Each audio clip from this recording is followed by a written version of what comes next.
لیکن کسی کے کہنے سے تو خوف زدہ کوئی ہو نہیں جاتا. میں صرف آپ کو یہ بتا رہا ہوں کہ جب ویریفیکیشن پروسیس جب بھی کسی کیس میں اگر ہوا ہے ٹریبونل میں تو وہ ایویڈنس سے پہلے ہوا ہے. عمران خان صاحب went for the stars, he shot for the stars straight ahead. انہوں نے پٹیشن فائل کی سیکشن 46 کے تحت اور کہا کہ مجھے لوکل کمیشن اپوائنٹ کر کے دیا جائے, بیگز کھولیں, دھاندلی سامنے آ جائے گی. دیٹ واز دا کلیم, اگر آپ کو یاد ہو. ٹھیک, that was the claim laid down by the chairman. ایک بریک لیتے ہیں, میں چاہوں گا بریک کے بعد تفصیل سے ایکسپلین کریں. ہم ایک بریک لیتے ہیں ناظرین, بریک کے بعد اگلے سیگمنٹ میں اسی پوائنٹ سے ڈسکشن کو آگے بڑھاتے ہیں.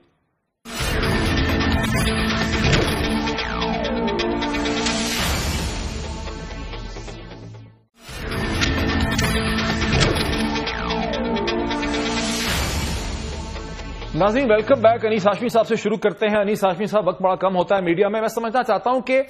بنیادی طور پہ پروو آپ کیا کریں گے؟ فارم 15 کا جو ہم ذکر سنتے چلے آئے ہیں اس کا کیا ماجرا ہے, وہ اس سے کیسے ریلیٹ کرتا ہے؟ دیکھیے جی, مجھے ایک عام فہم زبان میں سمجھانے دیں. بہت عرصے سے ایک ڈسکشن چل رہی ہے. دو چیزیں ہوتی ہیں, یہ فارم 15 ہے اور اس سے پہلے ایک چیز ہوتی ہے پیکنگ انوائس, جہاں سے یہ الیکشن شروع ہوتا ہے. پیکنگ انوائس کو یو کین کیا ہوتی؟ یو کین کنسیڈر اٹ جیسے دکان پہ لوگ اپنا ایک کھاتا رکھتے ہیں, یہ الیکشن کا ایک کھاتا ہوتا ہے جس کے اندر کے پریزائڈنگ جو ریٹرننگ آفیسر ہے وہ کتنے بیلٹ پیپر دیتا ہے, کتنے ایشو ہوتے ہیں اور کتنے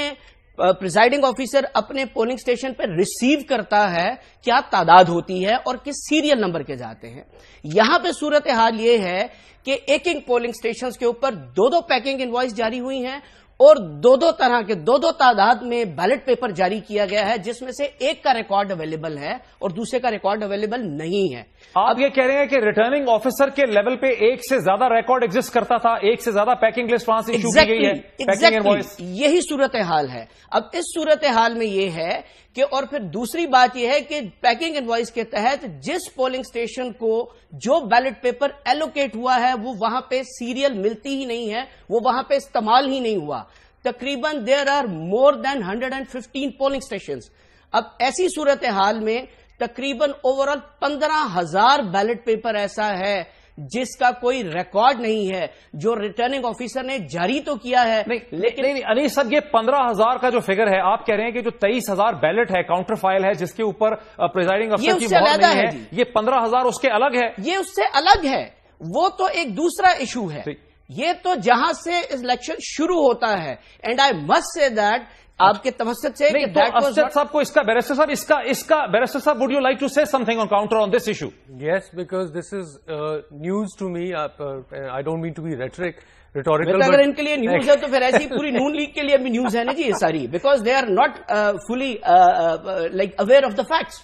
بیکاز ریگنگ جہاں سے شروع ہوتی ہے ہم تو وہاں تک گئے ہیں. I don't want to cut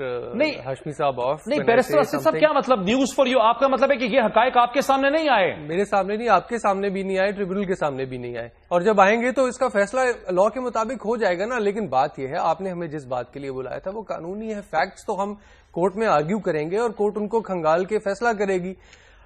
میرے سے بھی روز یہ سوال پوچھتے ہیں لوگ, عام فہم میں لوگ میرے سے بات کرتے ہیں, جی وہاں ایلیگیشن ہے 68 پولنگ اسٹیشنز کا, 115 پولنگ اسٹیشنز کا. میرے پاس, عدالت کے پاس ابھی تک آپ کے سامنے بھی کوئی ڈاکیومنٹ تو ایسا ہے نہیں یا کورٹ کا ریکارڈ تو ہے نہیں جس سے ہم یہ چیز حقائق کے طور پہ دیکھ سکیں. پہلی بات. اب آپ بات کر رہے تھے کل کی پروسیڈنگ کے بارے میں کہ جو ویریفیکیشن ہے اس پروسیس سے کیا حاصل ہوگا. میں اس کا جواب آپ کو یہ دے رہا تھا کہ جب کمیشن کی رپورٹ آ گئی ہوئی ہے اور ویریفیکیشن پورے ریکارڈ کی ہو گئی ہوئی ہے تو اس کے بعد اس ایکسرسائز کا مقصد اس لیے نہیں ہے بیکاز سارے تمام کیسز میں جہاں بھی ویریفیکیشن آف تھم امپریشن ہوئی وہ لوکل کمیشن کی رپورٹ مانگنے سے پہلے ہوئی, اور اس رپورٹ کے آنے کے بعد جب انہوں نے جرا کی, عمران خان نے جب جرا کی اور ہم نے جب جرا کی ان کی شہادت ان کی وٹنسز پہ, اس کے بعد ہم دونوں پارٹیوں نے اپنی ایویڈنس کلوز کر دی ہے. یہ بات سمجھنے کی کوشش کریں کہ ایک سیکنڈ سر, جب دو پارٹی اپنی بات کمپلیٹ کر لینے بات کمپلیٹ کر لینے بات مجھے کمپلیٹ کر لینے, پالیٹیشین نہیں ہے, ہم وکیل ہیں. آپ نے ایویڈنس کلوز کی ہے اپنی, صورتحال یہ ہے آپ نے اپنی ایویڈنس کلوز کی ہے کہ نہیں. قانون کے مطابق دیکھیں, ہمارا کام ہے کہ اگر ہم نے حقائق بیان کرنے ہیں قانون کے مطابق بھی تو ہم صحیح بات کریں. اب صورتحال یہ ہے کہ جو ٹریبیونل ہے اس نے ابھی دونوں طرف سے شہادت کے بارے میں ہم نے جو ریکارڈ کروائی ہے اس نے اپنا کوئی ورڈکٹ نہیں دیا. دوسری بات یہ ہے کہ یہ جو الیکشن پروسیس ہوتا ہے it's entirely based on record, جہاں پہ یہ 46 کو ویریفیکیشن آف تھم امپریشن سے یہ مکس اپ کرتے ہیں, کنفیوز کرتے ہیں, یہاں پہ عوام کے لیے بھی کنفیوژن ہوتی ہے. 46 میں صورتحال یہ ہوئی ہے کہ تمام کا تمام ریکارڈ سیگریگیٹ ہوا ہے اور علیحدہ ہوا ہے, چونکہ یہاں پہ حالت یہ تھی کہ این اے کا ریکارڈ پی پی کے تھیلوں میں تھا اور پی پی کا ریکارڈ این اے کے تھیلے میں تھا. این اے 122 کے اندر سے این اے 124 کے بیلٹ پیپرز نکلے ہم تھیلوں میں سے. تو 46 جو ہے, میرا یہ خیال ہے کہ 46 کو اگر دوبارہ غور سے دیکھ لیا جائے تو میرا خیال ہے دونوں کے لیے بہتر ہوگا, ان کے لیے زیادہ بہتر ہوگا اسد صاحب کے لیے. 46 جو یہ کہتے ہیں انیس ہاشمی صاحب, یہ جو بہت سے فیکٹس کہہ رہے ہیں, بیرسٹر صاحب یہ جو بہت سے فیکٹس کہتے ہیں انیس ہاشمی, آپ ان کو ڈسپیوٹ کرتے ہیں, آپ یہ کہتے ہیں کہ یہ حقائق پہ مبنی نہیں ہے, یہ جھوٹ بول رہے ہیں, یہ غلط بیانی کر رہے ہیں, کیا آپ کا موقف کیا ہے اس کے بارے میں؟ میں بالکل دیکھیے ہم وکلا ہیں, ہمارا بہت ہی ریسپیکٹیبل پروفیشن ہے, ہم سیاستدان نہیں ہیں, اس لیے ہم اس طرح بات نہیں کرتے.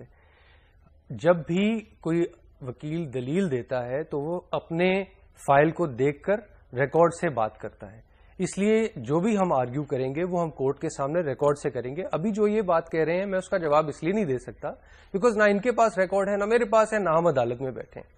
مین جو آپ کے لیے, آپ کے ناظرین کے لیے جو امپورٹنٹ ایشو ہے وہ یہ ہے کہ وہ دیکھنا چاہتے ہیں کہ کیا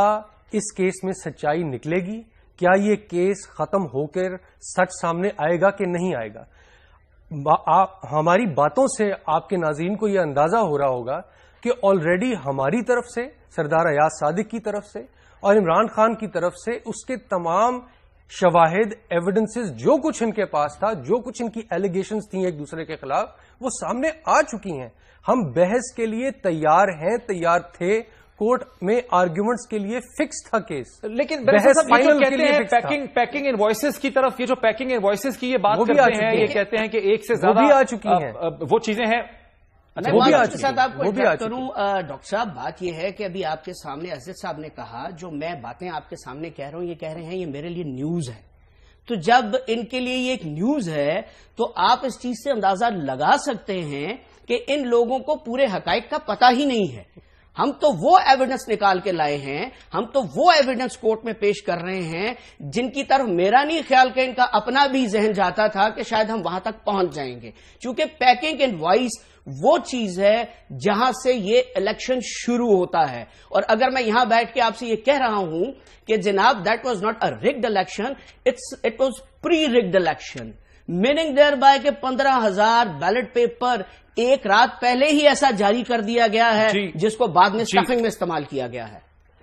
تو انیس ہاشمی صاحب اور بیرسٹر اسد سعید صاحب, ہمیں جوائن کرنے کا بہت شکریہ. یقیناً ان باتوں سے ہمیں یہ اندازہ ہوتا ہے کہ ابھی بہت سی حقائق عوام کے سامنے اور میڈیا کے سامنے آنے ہیں. بہت جلدی اس پہ ہم پھر بحث کریں گے. یہاں پہ ایک بریک لیتے ہیں اور بریک کے بعد آ کے دیکھتے ہیں کہ ممتاز قادری کے کیس میں اسلام آباد ہائی کورٹ نے جو فیصلہ دیا اس کے بارے میں کس قسم کی تنقید اور کس قسم کے ایشو سامنے آ رہے ہیں. After the break.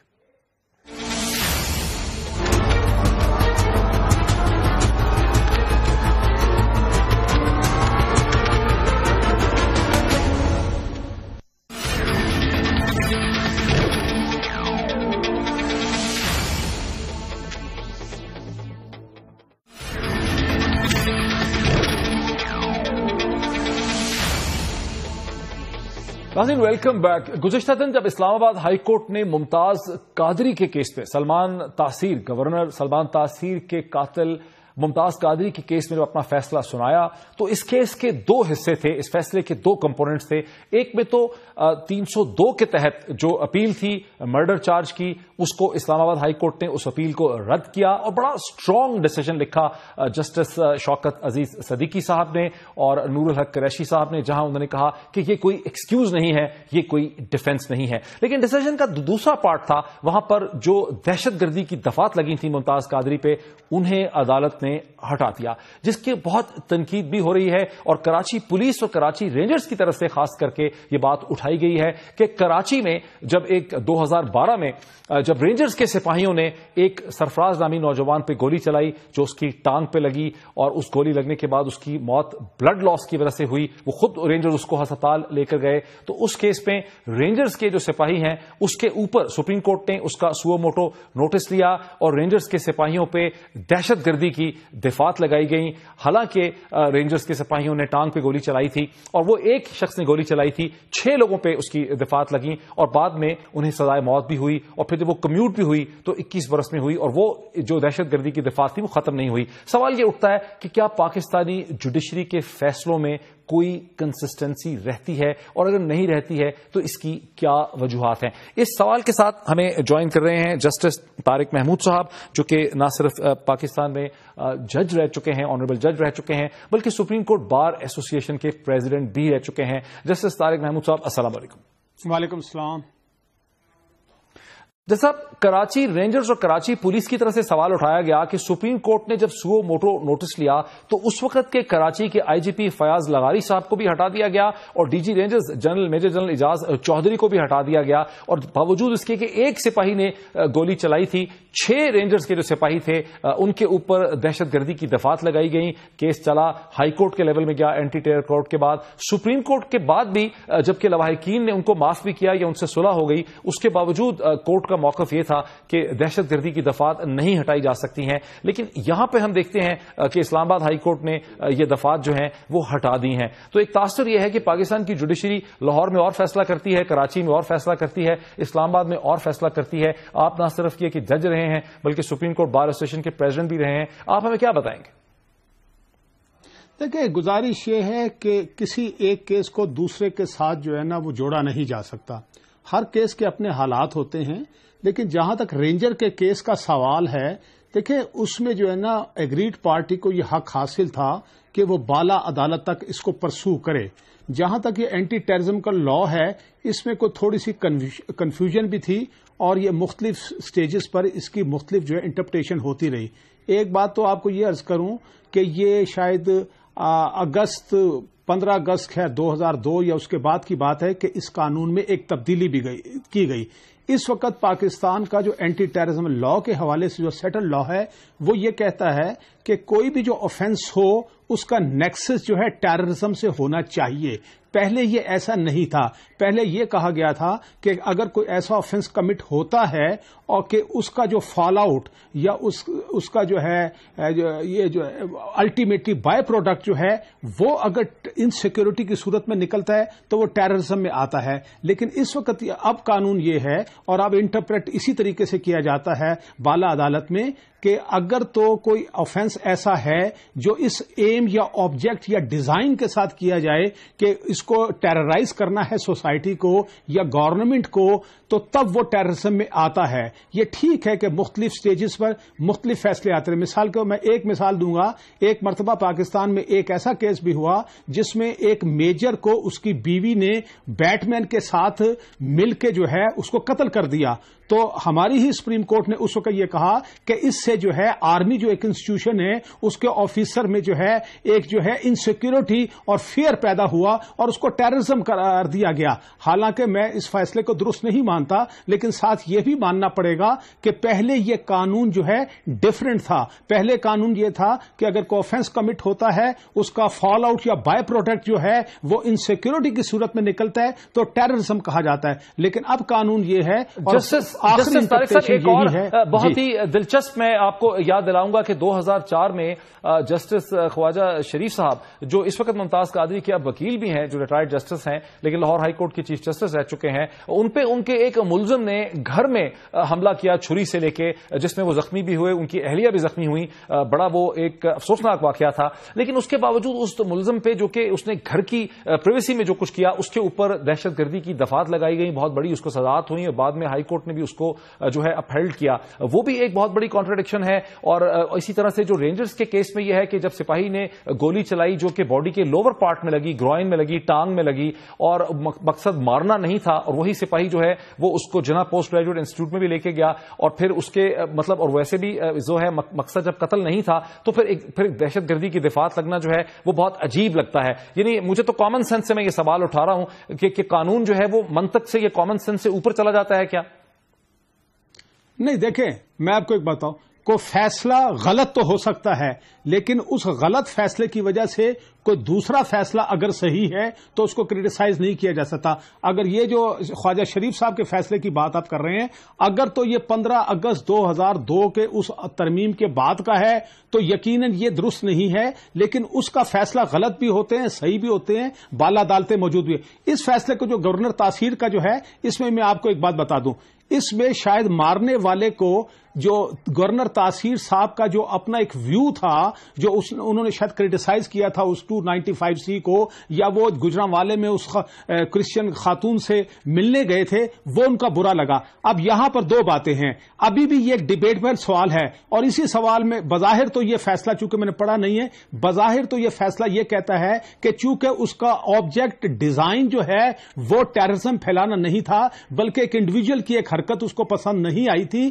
تو اس لیے اس نے مار دیا. لیکن ایک اور بات بھی کہتا چلوں، لیکن چونکہ وہ اس وقت گورنر بھی تھے، تو میں آپ کو بتا رہا ہوں کہ یہ ایک ڈیبیٹیبل سوال ہے. دیکھیں، شوکت عزیز صاحب کا فیصلہ کوئی آخری فیصلہ نہیں، اس وقت بھی حکومت کے پاس بھی یہ آپشن موجود ہے، اور گورنر تاثیر صاحب کے ورثہ کے پاس بھی آپشن ہے. اگر وہ سمجھتے ہیں کہ گورنر تاثیر کا جو ہے واقعہ جو ہے وہ ٹیررزم میں آتا ہے اور فیصلہ غلط ہے، تو وہ اس بات کو ان کو حق حاصل ہے کہ سپریم کورٹ میں وہ پٹیشن داخل کریں اور وہاں جا کے یہ دلیل دیں کہ جناب چونکہ وہ گورنر تھے اور وہ جو ہے انہوں نے اگر کرسچن خاتون سے جا کے ملے، وہ بھی ایز اے گورنر انہوں نے بات کی تھی، تو یہ ایک اوپن ڈیبیٹ ضرور ہوگی. لیکن گزارش یہ ہے کہ اس بنا پر جسٹس طارق صاحب، کیا آپ سمجھتے ہیں کہ اسلام آباد ہائی کورٹ کے فیصلے کے اندر ایک بڑی پولیٹیکل قسم کی وزڈم اور انٹیلیجنس بھی ہے؟ یعنی کورٹ نے دونوں سائڈز کو سیٹسفائی کر دیا، جہاں سزائے موت کو اپہولڈ کر کے اور بلاسفیمی کے ڈیفنس کو ریجیکٹ کر کے انہوں نے پاکستان کے لبرلز کو، پاکستان کے ماڈریٹ طبقوں کو اور انٹرنیشنل کمیونٹی کو بھی انہوں نے سیٹسفائی کیا. وہاں انہوں نے ریاست پاکستان کو ایک بہت بڑی مصیبت سے بھی بچایا، کیونکہ جب انہوں نے اسے دہشت گردی سے نکالا تو اب ممتاز قادری ان کم از کم کیسز میں نہیں آتے جو فوری طور پہ اس وقت جو ایک ڈیتھ پینلٹی کا مطلب ایشو چل رہا ہے اس سے ان کو انہوں نے باہر کر دیا. تو کورٹ نے در حقیقت ایک پولیٹیکل ڈیسیجن کیا. دیکھیں، میں آپ کو بتاؤں، عدالتیں جو ہے اس بات کی پابند ہیں کہ وہ قانون اور آئین کے مطابق ریکارڈ کے اوپر فیصلہ کریں. یہ آپ کی دیکھیں نا، وہ ایک سوسائٹی کی کانٹرڈکشن ہے. آپ کو یہ نہیں بھولنا چاہیے کہ گورنر تاثیر کا جب قتل ہوا تو اس وقت ہماری سوسائٹی میں کیا تھا اور میڈیا نے اس کو کتنا اس کو کوریج دیا، یا ایون پیپلز پارٹی نے اس کو اپنے گورنر کے لیے کیا کچھ کیا. یہ سوسائٹی ایک ڈیوائیڈڈ سوسائٹی ہے. آپ کو یہ نہیں بھولنا چاہیے کہ جس وقت ٹرائل ہو رہا تھا وہاں پر جیل میں، تو وہاں پر جیل کے باہر جو ہے کون سے مظاہرے ہوتے تھے یا کون سے جلسے ہوتے تھے، یا ایون ہائی کورٹ کے. تو گزارش یہ ہے کہ اگر اس وقت سوسائٹی آپ کو یہ کریڈٹ تو دیں کہ ٹرائل جج نے بھی اس کو سزا دی، ہائی کورٹ نے بھی سزا دی، اور ٹرائل جج کو ہم سیکیور نہیں کر سکے، یہ پوری سوسائٹی کا قصور ہے، پورے میڈیا کا قصور ہے، اسٹیٹ کا قصور ہے کہ ان کو ہمیں جوائن کرنے کا بہت شکریہ. ناظرین، اس سیگمنٹ سے کم از کم اس بحث سے اور اس وقت جو بحث چھڑی ہے اسلام آباد ہائی کورٹ کے فیصلے کے بعد، وہاں یہ بات سامنے آتی ہے کہ پاکستان کے آنریبل جسٹس صاحبان کو، پاکستان کی لیگل کمیونٹی کو یہ دیکھنا پڑے گا کہ مختلف کورٹس جب ہائر کورٹس فیصلے کرتی ہیں تو ان کے درمیان میں ایک پرنسپل، ایک لاجک، ایک منطق کا جو لنک ہے، جو ریلیشن شپ ہے، وہ کم از کم نظر آنا چاہیے. اگر وہ ریلیشن شپ نظر نہیں آئے گا تو ایسے لگے گا کہ جیسے قانون اپنی منطق کو یا اپنی کامن سینس کو اس نے کھو دیا ہے. بہت شکریہ.